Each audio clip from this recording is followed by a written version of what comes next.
Olá, meu nome é Felipe Oliveira, eu estou aqui para te ajudar a se tornar um agilista.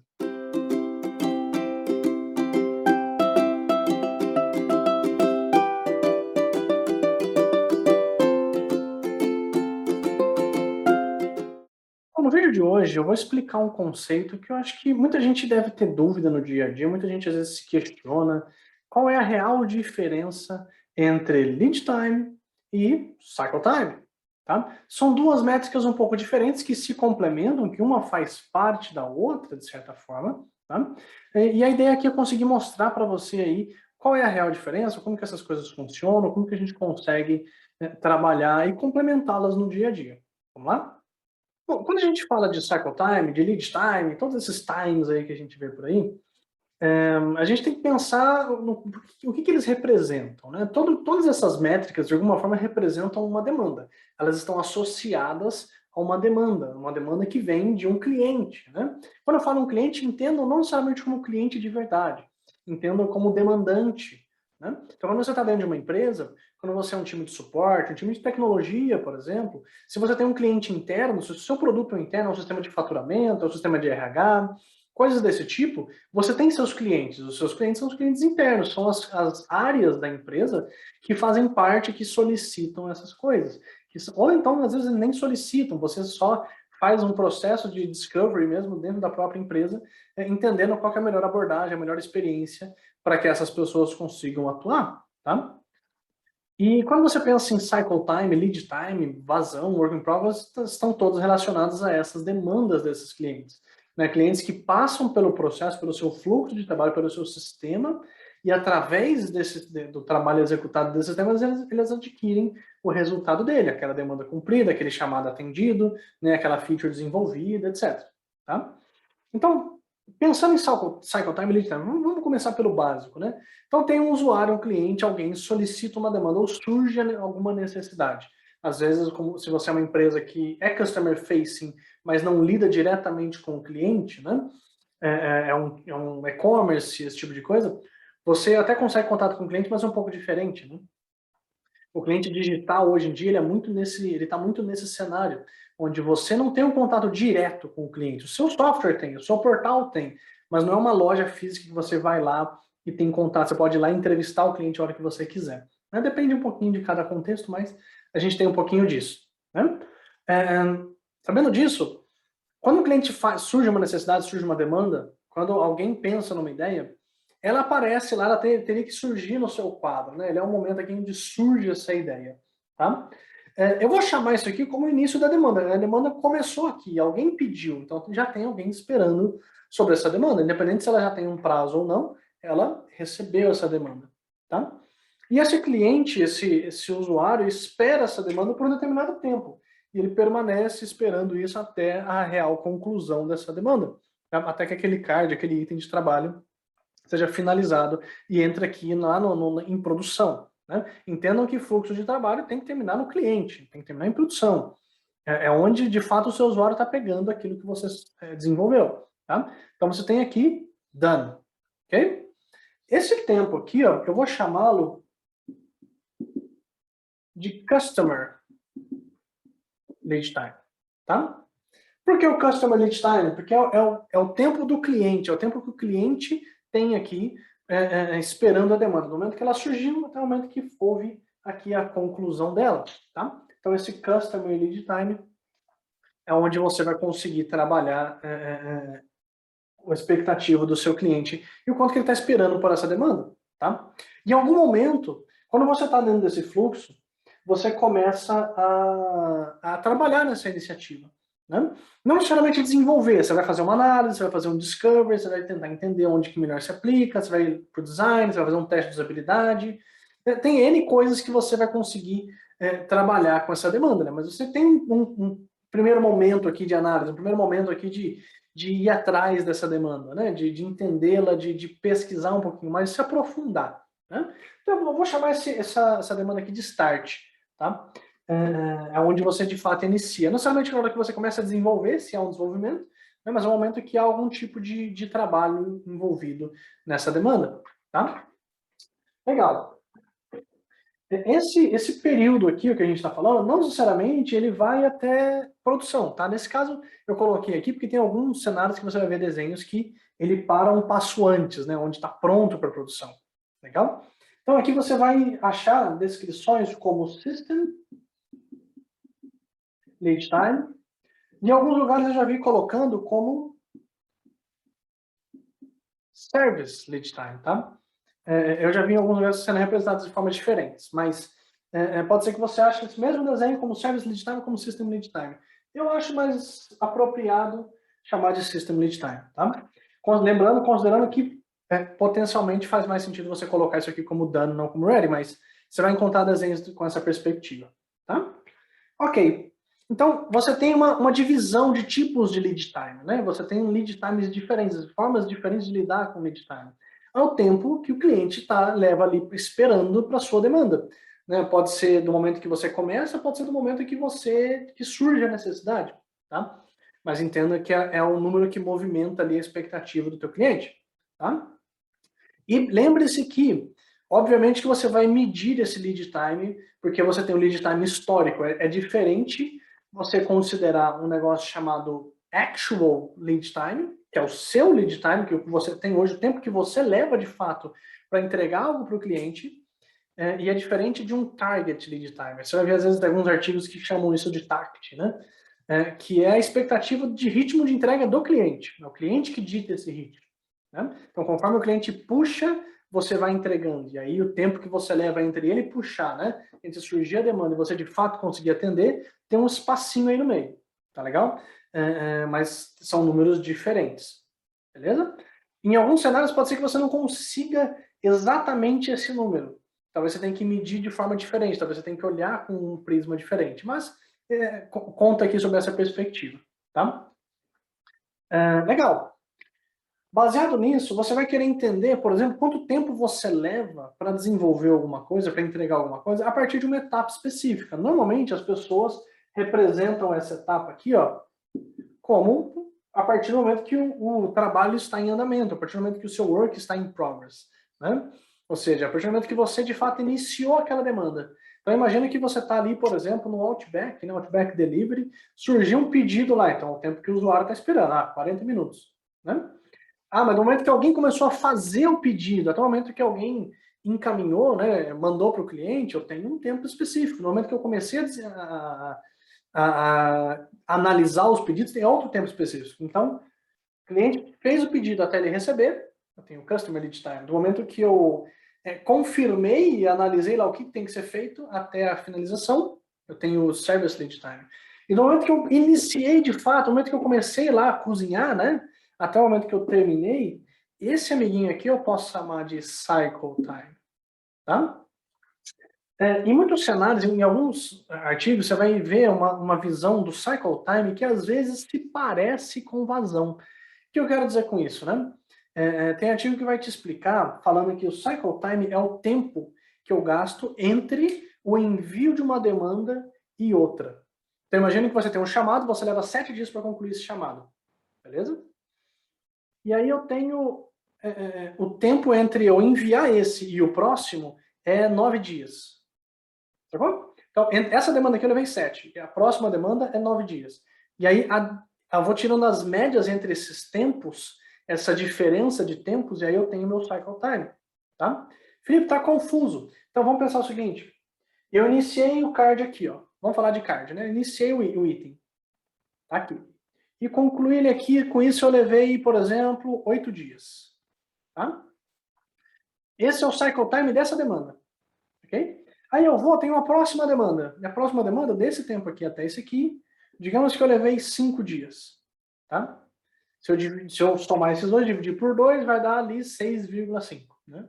6 dias e meio. Então, essa é a média de entrega, considerando 2 amostras, né? 2 itens. Agora eu venho aqui e adiciono um outro item de 7 dias. Tá?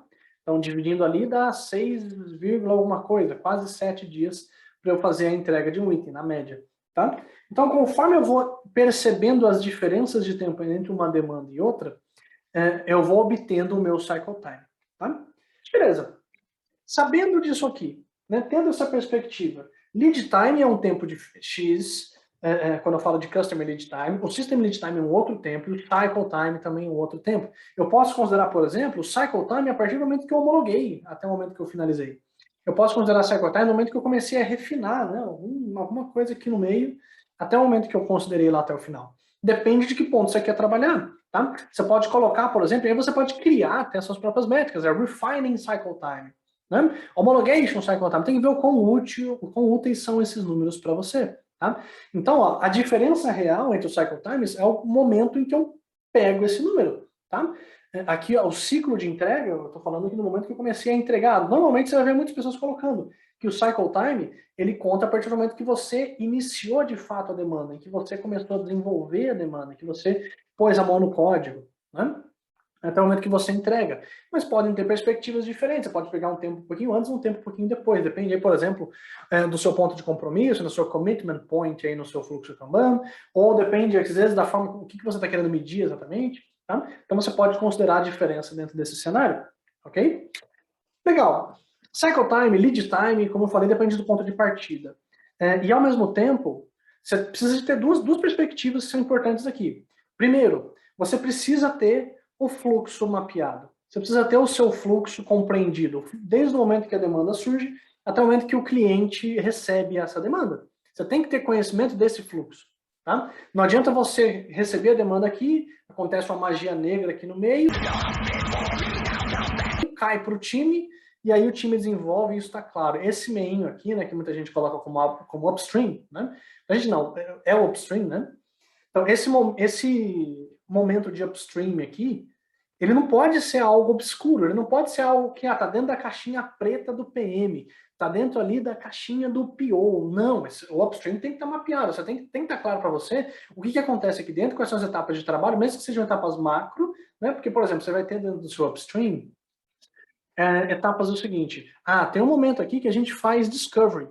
Só que nesse discovery, a gente fica estudando e testando, então é um meio que um vai e volta, porque a gente faz o experimento, não funciona, volta para a prancheta. Faz o experimento, não funciona, volta para a prancheta.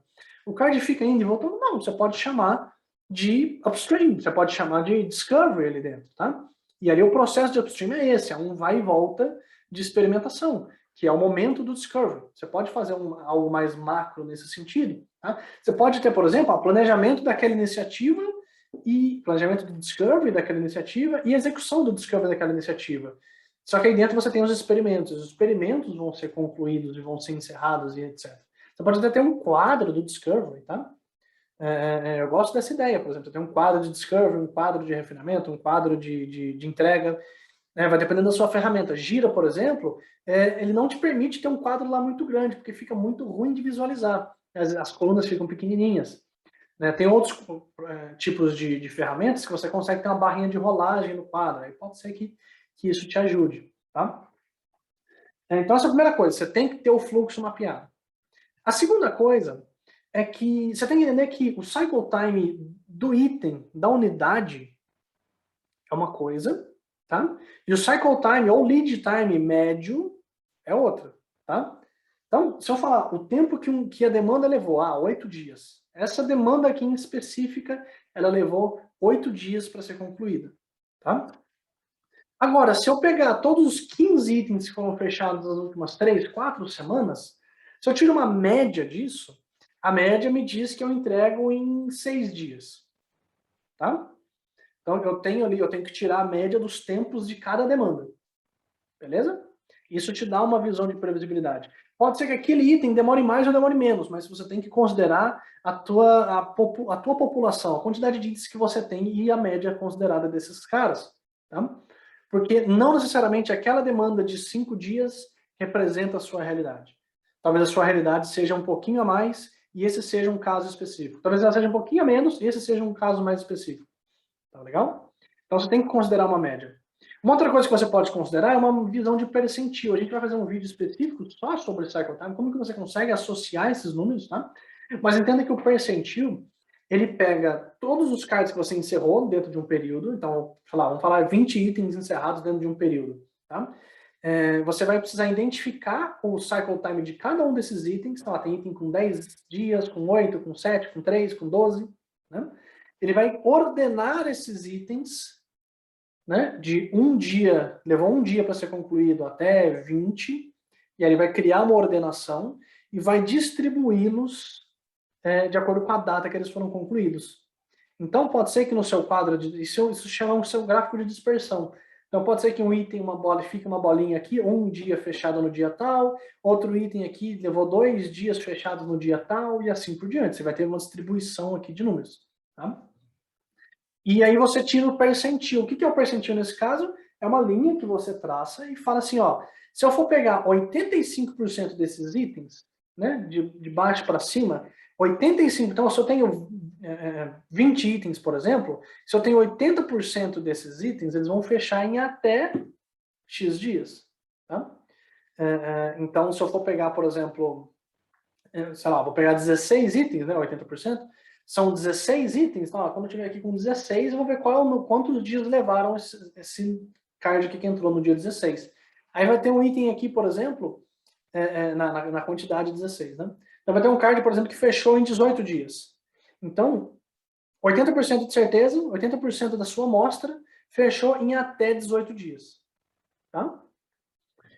Isso é uma análise estatística, tá, pessoal? Isso é uma análise que você consegue ter um pouquinho mais de confiança no número. Uma média, não necessariamente ela pode estar refletindo a sua realidade, porque ela pode estar pegando os extremos, né? Pode ter item lá que você fechou em 15 dias, pode ter item que fechou em 2. Por exemplo, tem um time que eu tive contato recentemente que a gente tirou o cycle time das demandas, tá?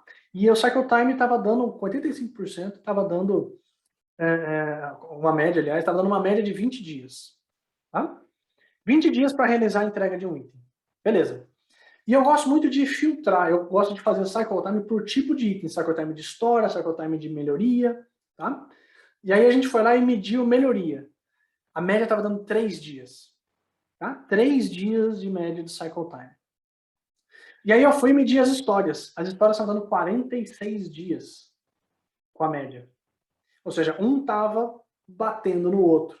E aí quando você tira a média de tudo, fica 20. Aí parece, pô, pode ser melhor, mas não tá gritante. Beleza, se você faz só a história, 46 dias. Isso dobra a quantidade de itens, tá? Então, pessoal, em resumo, né, para a gente resumir esse vídeo, o que a gente falou aqui? Primeiro, vimos aqui o que era o Customer Lead Time, vimos o que era o System Lead Time e entendemos o que é o Cycle Lead Time. A diferença principal entre Lead Time e o Cycle Time é o ponto de partida, do momento que eu estou puxando aqui a demanda, né? Ao momento que eu estou puxando o número está vindo aqui, por exemplo, da ideia até dano, ou seja, no momento que surgiu a demanda até dano, eu estou falando de Lead Time. Eu estou considerando o lead time dentro da minha métrica. Se eu estou falando que eu quero pegar de uma parte específica, principalmente do downstream, normalmente as pessoas consideram no momento que eu iniciei, no momento que ele está em progresso, até a finalização, até o dano, eu estou falando aqui de cycle time. Tá? Falamos de preocupações que são necessárias para você considerar, que é entender o ponto de partida que você quer. Às vezes você pode ter um refining cycle time aqui se você quiser, não tem problema. Ainda assim faz parte do downstream, refinamento entra no downstream, né? Então você pode colocar aqui cycle time a partir do refinamento, porque potencialmente isso aqui é o ponto de compromisso. Tá legal? 2 pontos importantes para você entender antes de considerar isso aqui: entender o teu fluxo de trabalho e saber que o cycle time da unidade é diferente do cycle time médio. Tá? São duas perspectivas. Falamos que cycle time real ou lead time real é diferente de cycle time ideal ou alvo, né, que é o target cycle time ou target lead time, são 2 números diferentes. Para você conseguir identificar, né, essas duas coisas, você pode considerar ali o target time dividido pelo actual cycle time, né, pelo actual time real, para você ver o quanto que essas coisas estão discrepantes. Tá? E essa forma de trabalhar aqui vai ser relevante para o seu dia a dia, para você considerar essas diferenças e conseguir entregar isso para o seu time, para o seu PM, para o seu PO. Tá legal? Legal. Bom, espero que você tenha gostado desse vídeo, espero que ele tenha sido proveitoso para você, que tenha ficado claras as diferenças entre esses números que a gente mostrou aqui no quadro, entender a diferença entre o lead time e o cycle time, a diferença entre o cycle time da unidade e o cycle time médio, entender a diferença principalmente entre o que é real e o que é esperado, né? Entenda que o target cycle time não é necessariamente algo que o mercado dita, tá? Você pode ter, por exemplo, o cycle time que você quer obter, ou o cycle time que você tem hoje. Então, digamos que o seu cycle time é de 7 dias, e esse é o seu target. E aí você quer comparar com as demandas que estão fechando. Se as demandas que estão sendo fechadas estão saindo desse target, você está começando a perceber o problema, né? Se ele está crescendo ou não. Tá legal? A cada vez que você mede ele aumenta, você está começando a ter um aumento no seu target cycle time. Ele se renova conforme o ciclo, conforme o tempo muda, conforme o tempo das entregas mudam, né? Então, eu espero que ele tenha esclarecido para você essas diferenças. A gente vai fazer um vídeo específico sobre o cycle time, para você entender um pouquinho mais sobre essas variações, sobre tudo isso. Tá? Até lá, se inscreva nesse canal, compartilhe com as pessoas para que elas consigam também obter esse conteúdo e ajudar as suas empresas a medir seus processos, a medir o seu fluxo de trabalho e conseguir identificar gargalos e melhorar o dia a dia das empresas.